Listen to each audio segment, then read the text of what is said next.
imagined they would be. It was Wow. just beautiful. Well, it's a stretch because Australia and Scotland.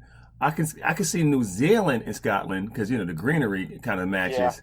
But I didn't know about Australia. Okay. Australia is just wild. There's just so much vistas, and yes, it's dry, and yes, it's all those things, but it is amazing, and the people are fantastic. The only problem with Australia is you really can't. They have traffic cameras everywhere, so you really can't speed anywhere. Really? Nowhere. Yeah. Well, There's no such thing as going over 55 in Australia generally, hell, unless you go out that's west. like DC right now. All the goddamn speed cameras up here. Yep. I hate that. I had a ticket maybe about a month ago. Not paying attention, and oh yeah, the city bearing gifts during the holiday season gave me $100 fine. I was like, well, I appreciate that. It's behavior modification. That's what we're trying to do here, right? A little bit of behavior modification. What is Consequences for what you're doing or failing to do. And sadly, in these situations, it's often failing to do. Oh, believe me, I failed to see that goddamn sign. Okay, that's for damn sure. Next question: are you a great teammate? I try, my whole life. I have been on teams and done these kind of things my whole life, and I consider myself a good teammate. I am a strong leader, and I know it. I have 28 years in the military, in the reserves, in the Army, and I'm a strong person. I'm an alpha person, and I know that. But I really pride myself on, even in my fire department, which is a small volunteer fire department, I pride myself on stepping back and being the soldier, doing whatever I'm supposed to do. And my chief gives me a lot of special projects because I'm the public information officer in this, which is sort of funny, right? Because you know me. I know. Like, I know really? you. Rebecca's the public information officer, and she cusses and she does all these Oh things. my God! I can see an interview with you now.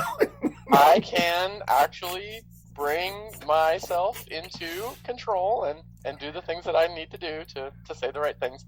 So yes, I do consider myself to be a good teammate, but I will tell you that is probably the hardest thing for most people, is to work together with others and come up with a consensus on how we're going to do something. But at some point, just on large animal rescue scenes, I tell people the same thing.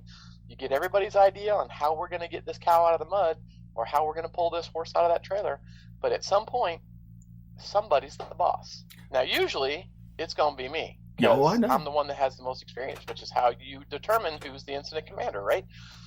Well, But if I don't have the most experience, I'm going to defer to the person who has the most experience until they fuck it up. And if they fuck it up, then I'm going to say, okay, well, that was great, and now I'm going to take over. Well, the thing about incident command, so the difference between police and fire, to me, is totally different. Okay, police, it's different. It's just really different. But one thing, have a gun on your side, dude. You get a lot of people's more respect with a gun on your side. Dude. Yeah.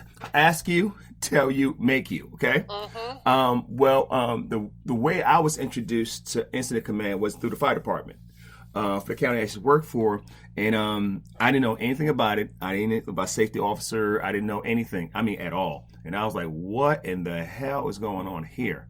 And when I tell you, it opened my eyes up to everything. When you go on the scene, first of all, before you go there, okay, what line are you going to get in? What boxes you have to check, everything like that, and then staging. Do you have staging? Do you have the right equipment? And then you have to be good. You have to be a good listener. Yep. I work many scenes where I'm like, okay, you want me to do this? Not a problem. And once you have somebody in charge, and I like fire department guys because they're like whoever has the correct idea, and that could be somebody, lower than the captain, anybody. And ain't that crazy? And they say, well, this is how we should do it. And they might take the lead. And everybody's just okay and play their positions. In law enforcement, just a little different. So, when I go out there, incident command, and I can use incident command for everything, for hoarding cases, cruelties, dog fighting. I mean, any large animal, I can use incident command. As long as you know the principles, you're good to go. I use it with my friends. When I go horseback riding, trail riding, those kind of things, Mm-hmm. I use the same ideas of how we organize those kind of things with my friends and say, hey, this is the place we're going to meet. This is what we're going to do. This is what you're going to wear. Basically, if you're not going to play, don't show up. Yeah. If you're not going to put a helmet on your head, you're not riding with Rebecca. Well, I tell you, you made it very easy to understand how to deal with horses, how to capture horses, how to so much wrangle them, how to steer them this way, that way. And we spent like 3 days out there on your Yep. farm, and believe me, I got my miles in. My eye was so damn tired. And it was really good. Me, Chris, and a few others, up the block. That was a lot. That was a lot. And then sitting inside the classroom and then going out there and doing it. And the first time I seen a necropsy of a horse, and that many cc's, then we You were lucky. You yeah. were lucky. We're not able to do that every single year, and I want to make sure everybody understands that was a horse that was donated because it had to go down anyway. Yeah. And so we were able to use it for this. But I do that here down in Georgia. We've done several of them for GACA or SACA, the animal control organizations. And it's always an eye-opener to people because they've never actually seen a necropsy of a large animal. And now, I was like, it was at least 30 minutes after it was down, the muscles still, jumping around. Exactly. I was like, what in the fuck is this, Exactly. I thought it was the living dead, a zombie about to come back. I didn't know what the hell was going on. But that's the kind of thing that I love doing for animal control officers is doing something like that. They work with animals their whole life.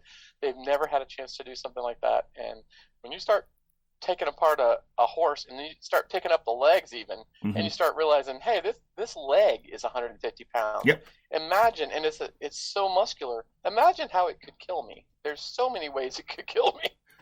I tell you this, dealing with the horse, apprehending the horse. Okay. That's one thing. You're such a cop. Hey, dude. Of course I say apprehended, damn it. So, the thing is, which side to go to. You can go to both, but you know which the lead side to go to. And then, emergency halter, if you don't have one, make that up. And then, you have to be confident to lead the horse. The hardest thing for me to understand was, to lead the horse on the trailer. Now, most horses have been on the trailer. Not all, but most. So you have a step up and you have the ramp. I didn't know they kind of don't like the hollowness of the ramp. You know what I'm saying? Yep. And then, and sadly, part of the problem in our communities is that a lot of people will spend all day long teaching their horse to do all these fancy maneuvers, but they never take the time that they should take prevention-wise to get their horse trained to get on a trailer. Hell, I'll tell you this. Get them on the trailer, and I didn't know you can die in the trailer with the horse. I didn't know if they get spooked. That's a coffin. You know what I'm saying? Where do you go when a horse is spooked inside a trailer? Where do you go? You see what I'm saying? That freaked me out a little bit, What in the hell? Are you still there? I'm still here. Okay. Now my microphone. I think your video was just getting a little bit. Anyway. Yeah. I saw it. I was like, we call a trailer a confined space. Yeah. And from the fire department perspective, they don't go in there, and it's full of. It's an obstacle that doesn't understand English and has steel shoes on its feet and could panic. So you're exactly right. And the sad thing is, animal control officers around the country, at least a few times a year, are asked to do something crazy like lead a horse onto a trailer. Now, horse people take that like, oh, we do this all the time.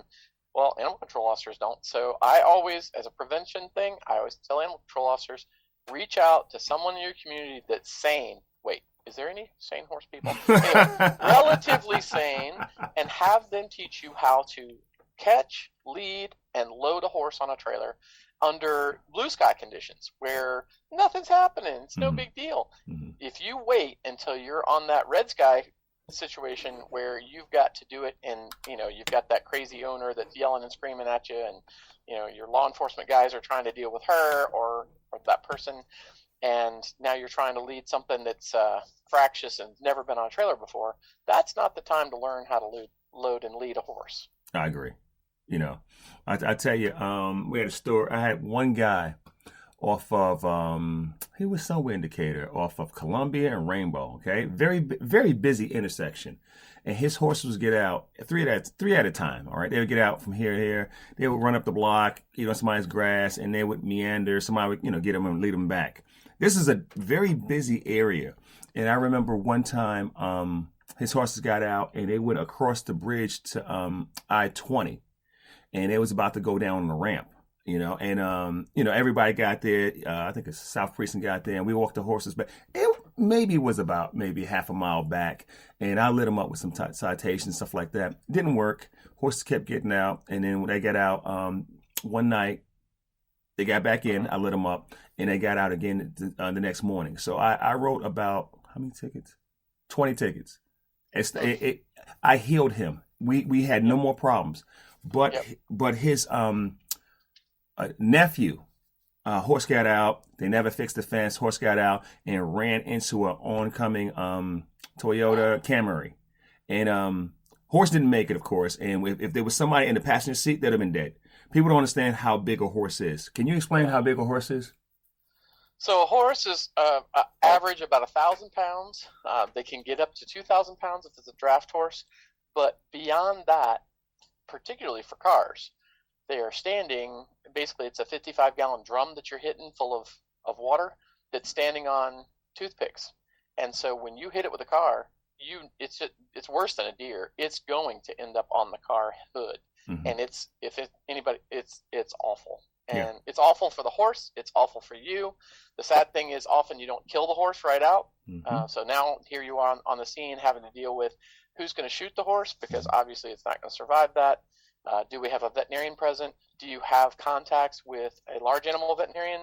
Because a small animal veterinarian that you reach through normal communication channels that you deal with all the time isn't going to be able to help you with that horse on the side of the road. And you may end up having to shoot it. And if you're going to shoot it, who's going to shoot it? And do you know what you're doing? Exactly. There is an excellent download from Iowa State. If you put in Iowa State Field Euthanasia, they've got a great download page for everything: how to shoot a horse, how to shoot a deer, how to shoot a cat, a dog. I know we don't like to talk about those things, right? But under duress, and the animal's suffering, flip-flop in the road, we've all had to do it. You need to know how to do it right.